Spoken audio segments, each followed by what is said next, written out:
My name is Joel Newman, 51 years old, living in rural Sawyer, North Dakota. We're about 20 miles outside of Minot. Married to my wife Karmell for over 29 years. We have 3 children, and I am involved in a joint venture arrangement with my brother Jay. We grow corn, soybeans, wheat, and we've got a small beef herd of cows. I'm actually 4th generation Newman of farming here. In July of 2019, I was in for a regular checkup, and just through a blood test, it was determined that I had something that was wrong with my liver. It was really hard to pinpoint what that was. So it took basically a year worth of doctor visits and different procedures. They knew that there was a blockage in the bile duct.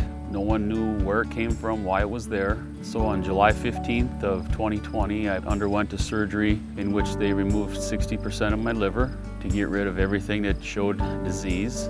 They have determined that it is a side effect of the autoimmune disease that I have. We are grateful that no cancer was ever found in this whole, we call it a journey.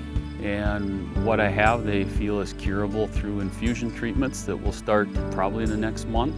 And we will adjust to the new normal and move forward in life from there.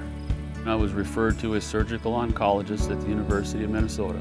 And our first initial contact with that surgeon was June 29th. The farmer in me said, okay, this has to wait until freeze up. The corn has to be off, the field work has to be done. Let's visit about this maybe in the 1st of December, not that there's a perfect time.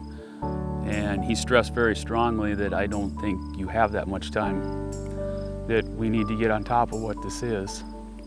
So shortly thereafter, through a connection and a friendship that my dad had with somebody that used to work with Farm Rescue, they suggested that we get on the ball and get our paperwork submitted to see if we would qualify. We did, and it took a great burden off to know that when we left on July 13th to go to the cities, I had a great peace that however it would come together, it would come together. It's extremely comforting to know that Farm Rescue is here with their equipment, their volunteer labor force to help us out.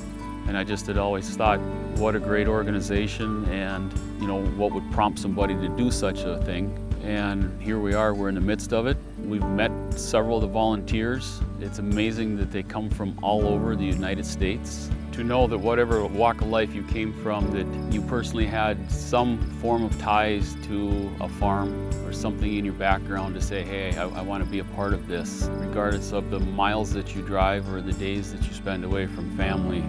But beyond Farm Rescue, I can't say enough about the sponsorship that allows this to happen as a nonprofit that comes in to do what they do. I won't call it a moment of desperation, but I just knew I had no other option outside of hiring the custom harvest crew of some nature to come in. And I think your guys' track record, while we've known of Farm Rescue, you guys wouldn't have been doing it this long if you weren't doing a good job. So awesome, totally at peace that you guys coming in and doing your work. Don't hesitate, because I think we all know in life there's plenty enough stress to go around. Don't just add to it. Get online, there's a lot of good information on Farm Rescue's website. It's quite simple. Sometimes we just have to learn to be gracious to accept help. The gratitude from our family to yours is beyond what we can express in words. The simplest thing I can say is thank you. It's appreciated.